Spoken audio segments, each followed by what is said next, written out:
Hello guys! For today's video, nilagang baka tayo guys. Ossobuco. Ewan ko ano to sa English, basta sa Danish to ossobuco. Hindi nga? Nilagang baka. Nilagang ossobuco sa kamatis. Ito yung pansahog natin guys. 2 beef cubes, onions, kamatis at saka. Yan, ginisa ko na ang luya at ang onion. Idagdag natin later ang kamatis. So yan guys, ang magbibigay amoy at panglasa sa ating baka.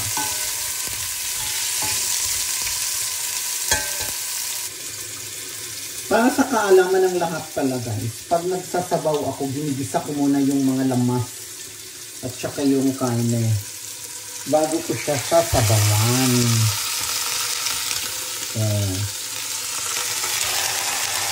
Yan, nagigisa lang natin yan siya ng slight.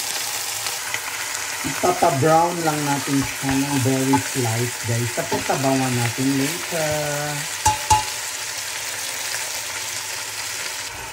So, all in one na yan siya guys. May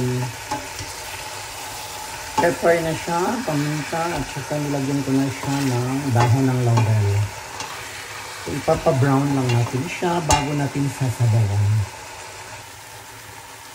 So, sasabawan na natin siya guys. Pinakuluan na to guys. Boiled water na yung sinabaw ko guys.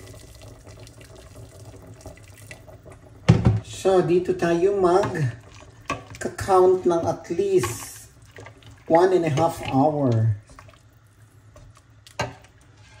Tapos tingnan natin if malambot na siya. So, nilagay ko na guys ang sibuyas dahon. Naka almost 2 hours na siya guys. So, I'm sure lata na to. So, ilagay na natin itong pak choy guys.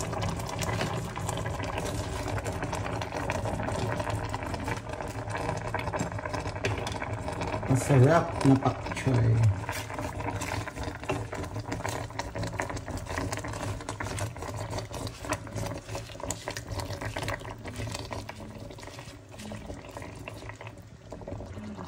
So yun guys, luto na ang ating sinabawan o nilagang ossobuco.